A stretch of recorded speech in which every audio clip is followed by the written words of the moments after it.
Hello दोस्तों, आपका स्वागत है अपने यूट्यूब चैनल पर। दोस्तों, आज वीडियो में बात करेंगे बिहार पुलिस कांस्टेबल का प्रैक्टिस सेट नंबर 1। दोस्तों, अगर ये प्रैक्टिस सेट आपको अच्छा लगेगा तो वीडियो को लाइक और हमारे चैनल को सब्सक्राइब जरूर करिएगा। चलिए दोस्तों, स्टार्ट करते हैं। ये प्रैक्टिस सेट स्टडी मूड जो चैनल है उस पर अमित सर जो पढ़ाते हैं उनका ही प्रैक्टिस सेट है। तो जो लोग अगर प्रैक्टिस सेट देखना चाहते हैं तो हमारे चैनल पर भी देख सकते हैं। चलिए पहला क्वेश्चन क्या है। पहला क्वेश्चन दिया गया है, निम्नलिखित में से एक कर्नाटक, केरल एवं तमिलनाडु राज्यों के मिलन स्थल पर स्थित है। तो क्या होगा? तो इसका आंसर क्या होगा कि पहला क्वेश्चन दिया है, निम्नलिखित में से कौन एक कर्नाटक, केरल एवं तमिलनाडु राज्यों के मिलन स्थल पर स्थित है। ऑप्शन दिए गए हैं अन्नामलाई पहाड़ियाँ, पालनी पहाड़ियाँ, नंदी पहाड़ियाँ और नीलगिरी पहाड़ियाँ। तो इसका ऑप्शन होगा ऑप्शन नंबर डी, नीलगिरी पहाड़ियाँ केरल, कर्नाटक और तमिलनाडु के राज्यों की मिलन स्थल पर स्थित हैं। Option number D. Next question की बात करते हैं। अगला क्वेश्चन दिया गया है, निम्नलिखित में जनसंख्या के अनुसार तीसरा एवं क्षेत्रफल में 12वां राज्य कौन सा है। तो इसका ऑप्शन नंबर क्या होगा? अपना बिहार। बिहार जो है ये तीसरा जनसंख्या के आधार पर और क्षेत्रफल में 12वें नंबर पे आता है। पहले नंबर पे जनसंख्या के आधार पर उत्तर प्रदेश, दूसरे पर महाराष्ट्र, तीसरे पर बिहार। चलिए नेक्स्ट क्वेश्चन की बात करते हैं। अगला क्वेश्चन दिया गया है क्वेश्चन नंबर 3, पश्चिमी घाट की नदियां डेल्टा का निर्माण करती हैं। दूसरा उसका कारण दिया गया है, वे छोटे मार्ग से तीव्र गति से कड़ी या कठोर चट्टानों के ऊपर से प्रवाहित होती हैं। नीचे दिए गए कूट में सही उत्तर चुनना है। तो ये बात दोनों सही है कि पश्चिमी घाट की नदियां डेल्टा का निर्माण नहीं करती हैं और वे क्या करती हैं, वे छोटे मार्ग से तीव्र गति से कठोर चट्टानों के ऊपर प्रवाहित होती हैं। तो ऑप्शन नंबर ए हो जाएगा इसका सही। ए तथा आर दोनों सही हैं। आर ए की सही व्याख्या करता है। नेक्स्ट क्वेश्चन है क्वेश्चन नंबर 4। दोस्तों, इस मैचिंग का है, सूची 1 को सूची 2 से मिलान करना है। यहाँ पे दिया गया बाढ़, जो बाढ़ है वो उसको किससे मैच करेंगे। तो बाढ़ कहाँ पे आएगा? बाढ़ जो आता है वो आएगा हमारा हिमालयी क्षेत्रों में। बाढ़ कहाँ पे आएगा? हिमालयी क्षेत्रों में। और नहीं, बाढ़ नहीं, भूकंप आएगा। भूकंप कहाँ आएगा? भूकंप जो आता है वो हिमालयी क्षेत्रों में आता है। भूकंप कहाँ पे आता है? हिमालयी क्षेत्रों में आता है। और सूखा जो होता है उत्तर प्रदेश, बिहार के मैदानों में ही पड़ता है। नहीं, भूकंप सूखा पड़ेगा पश्चिमी और मध्य भारत के क्षेत्रों में। सी का हो जाएगा 3 से मिलान। सी का 3 से मिलान करना पड़ेगा और भूकंप को 1 से, बी का 1 से मिलान करना पड़ेगा, बी का 1 से। और सुनामी जो आती है भारत का जो दक्षिणी तटीय क्षेत्र है वहाँ पे सुनामी आती है। सी का डी से, डी का 4 से, सी का 3 से, डी का 4 से, सी का 3 से होना चाहिए। डी का 4 और सी का 3। तो ऑप्शन नंबर ए हो जाए इसका सही। बाढ़ को उत्तर प्रदेश, बिहार से मैदान मिलान से मिलान कर देंगे, भूकंप को हिमालयी क्षेत्र से, सूखा को पश्चिम मध्य भारत के क्षेत्र से और सुनामी को भारत का दक्षिणी तटीय क्षेत्र से। नेक्स्ट क्वेश्चन की बात करते हैं। अगला क्वेश्चन दिया गया है, निम्नलिखित में से कौन सी नदी सरदार सरोवर परियोजना से संबंधित है। तो सरदार सरोवर जो परियोजना है किस नदी पर स्थित है। तो ये गुजरात में है और किस नदी पर है? ये नर्मदा नदी पर स्थित है। Option number A. अगला क्वेश्चन, गन्ने में प्रजनन का कार्य किया जाता है। गन्ने का प्रजनन का कार्य कहाँ पे किया जाता है?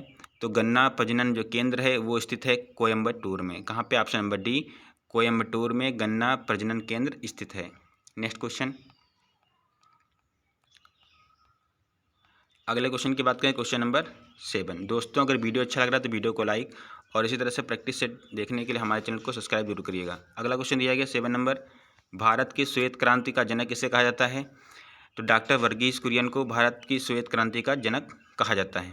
नेक्स्ट क्वेश्चन है, भारतवर्ष में प्रथम कृषि विज्ञान केंद्र की स्थापना की गई थी। तो प्रथम विज्ञान केंद्र की स्थापना कब की गई थी? 1976 में प्रथम कृषि विज्ञान केंद्र की स्थापना की गई थी। अगला क्वेश्चन है, निम्नलिखित ग्रहों में उसकी सूर्य से दूरी के बढ़ते क्रम में व्यवस्थित करना है। ग्रहों को सूर्य से बढ़ती दूरी में व्यवस्थित करना है। तो सबसे पहले सूर्य, सूर्य के बाद बुध आएगा, बुध, शुक्र, पृथ्वी, मंगल, बृहस्पति, शनि, अरुण, वरुण। यहाँ पे सबसे पहले दिया गया है, यहाँ पे 2 नंबर पृथ्वी आएगा, पृथ्वी के बाद बृहस्पति, फिर यूरेनस और फिर प्लूटो। तो 2 3 4 1, 2 3 4 1 ऑप्शन नंबर पहला होगा सूर्य से बढ़ती क्रम में ग्रहों का व्यवस्थितकरण। अगला क्वेश्चन दिया गया है, संसार की छत किसे कहा जाता है? तो इसका ऑप्शन नंबर होगा सी, पामेर के पठार को संसार की छत कहा जाता है। 11 नंबर क्वेश्चन की बात करते हैं, टाइफून नामक चक्रवात निम्नलिखित में से कौन सा क्षेत्र अधिक प्रभावित होता है? जो टाइफून नामक चक्रवात आता है इससे कौन सा होगा? ऑप्शन नंबर बी, चीन सागर। चीन सागर जो होता है इससे टाइफून नामक चक्रवात ज़्यादा प्रभावित करता है। अगला क्वेश्चन दिया गया है,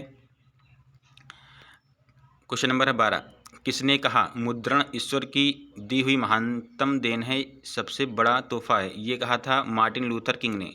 option number A, Martin Luther king. Next question है, गुटनिरपेक्ष आंदोलन का पहला शिखर सम्मेलन कब और कहाँ आयोजित हुआ था? ऑप्शन नंबर इसका होगा सी, बेलग्रेड।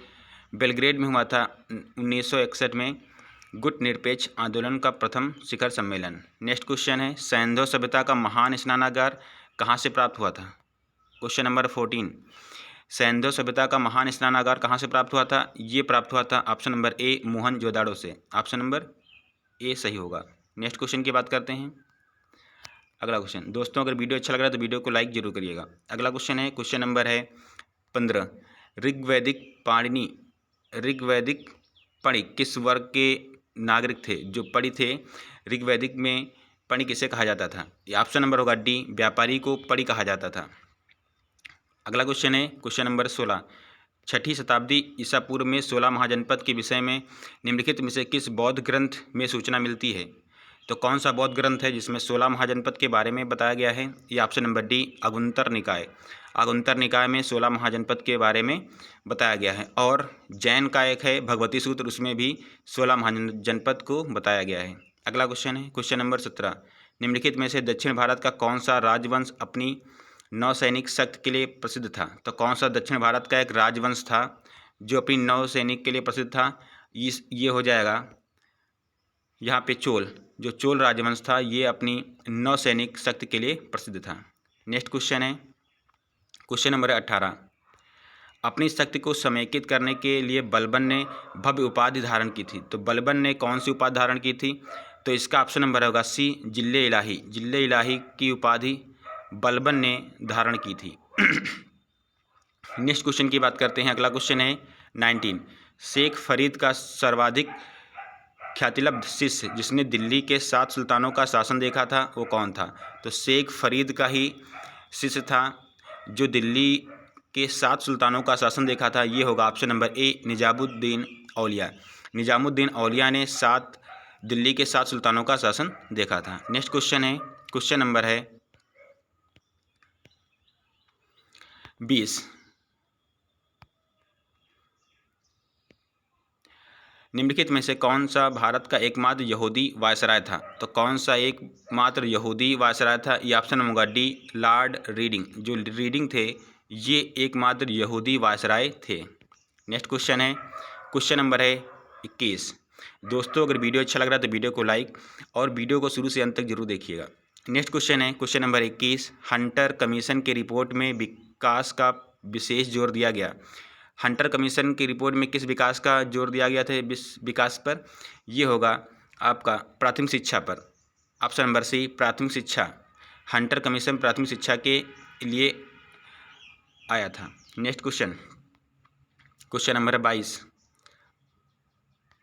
असहयोग आंदोलन के दौरान विदेशी वस्त्रों के लिए जलाए जाने पर किसने महात्मा गांधी जी को लिखा था यह निष्ठुर बर्बादी है? तो ये कहा था रविंद्रनाथ टैगोर ने। Option number B, Rabindranath Tagore ने कहा था कि यह निष्ठुर बर्बादी है जो विदेशी वस्त्रों को जलाया जा रहा है। नेक्स्ट क्वेश्चन है, क्वेश्चन नंबर है 23।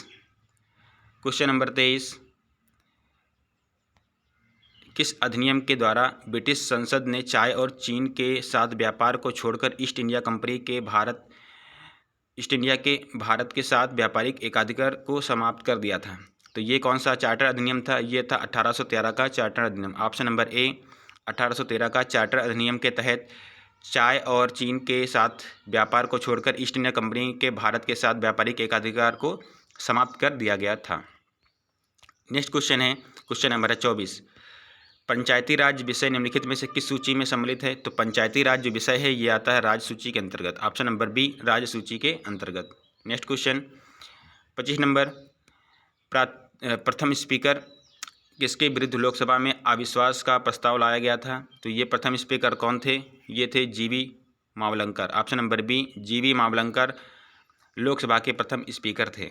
नेक्स्ट क्वेश्चन है 26 नंबर, यदि भारत के राष्ट्रपति का पद रिक्त हो जाए और कोई उपराष्ट्रपति भी ना हो तो निम्नलिखित में से कौन कार्यवाहक राष्ट्रपति होता है? तो ये होता है आपका सर्वोच्च न्यायालय के मुख्य न्यायाधीश कार्यभार संभालते हैं अगर राष्ट्रपति भी ना हो और उपराष्ट्रपति अपने पद पर ना हो। नेक्स्ट क्वेश्चन 27 नंबर, निम्नलिखित में से किस राज्य में द्विसदनात्मक विधायिका नहीं है? तो यहाँ पे यूपी में भी है, बिहार में भी है, कर्नाटक में भी। एमपी हो जाएगा आपका, क्या हो जाएगा? Option number MP. Madhya Pradesh में द्विसदनात्मक व्यवस्था नहीं है। नेक्स्ट क्वेश्चन है, क्वेश्चन नंबर है 28। भारतीय साम्यवादी दल का विभाजन दो दलों में सीपीआई और सीपीआईएम में किस वर्ष हुआ था? ये हो जाएगा 1969 में, 1969 में। अगला क्वेश्चन है, संयुक्त राष्ट्र सुरक्षा परिषद में स्थायी सदस्यों की संख्या कितनी होती है? स्थायी सदस्यों की संख्या कितनी होती है? ऑप्शन नंबर होगा 10 स्थायी सदस्य होते हैं। नेक्स्ट क्वेश्चन है 31 नंबर क्वेश्चन। अगला क्वेश्चन दिया गया है कि नीली और श्वेत क्रांति किससे संबंधित है?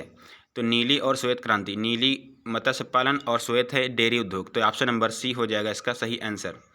नेक्स्ट क्वेश्चन है 33 नंबर, 1 रुपये के नोट पर किसके हस्ताक्षर होते हैं? तो 1 रुपये के नोट पर होते हैं वित्त मंत्रालय के सचिव के। ऑप्शन नंबर ए, वित्त मंत्रालय के सचिव के हस्ताक्षर होते हैं। अगला क्वेश्चन है 34 नंबर, उस रोजगार की स्थिति को क्या कहते हैं जिसमें कृषि श्रमिकों की उत्पादकता शून्य होती है? तो ये हो जाएगा आपका प्रच्छन्न बेरोजगारी। प्रच्छन्न बेरोजगारी क्या होता है? जिसमें कृषि श्रमिकों की उत्पादकता शून्य हो जाती है, मजदूर ज़्यादा हो जाते हैं, प्रच्छन्न बेरोजगारी कहलाता है। अगला क्वेश्चन है 35 नंबर, कर्नाटक का कंबाला त्यौहार किससे संबंधित है? ये हो जाएगा साड़ों की लड़ाई से। जो साड़ों की लड़ाई का होता है कंबाला त्यौहार, ये कर्नाटक में मनाया जाता है। नेक्स्ट क्वेश्चन है question number 36, Cape of Good Hope कहाँ स्थित है? 36 नंबर क्वेश्चन है, केप ऑफ गुड होप कहाँ स्थित है? ये हो जाएगा दक्षिण अफ्रीका के नीचे तट पर। ये दक्षिण अफ्रीका, इसकी निचले हिस्से पर केप ऑफ गुड होप मार्ग स्थित है। अगला क्वेश्चन 37 नंबर क्वेश्चन दिया गया है कि भारत में हर साल राष्ट्रीय गणित दिवस कब मनाया जाता है? ये हो जाएगा 22 दिसंबर। ऑप्शन नंबर ए, 22 दिसंबर को गणित दिवस मनाया जाता है।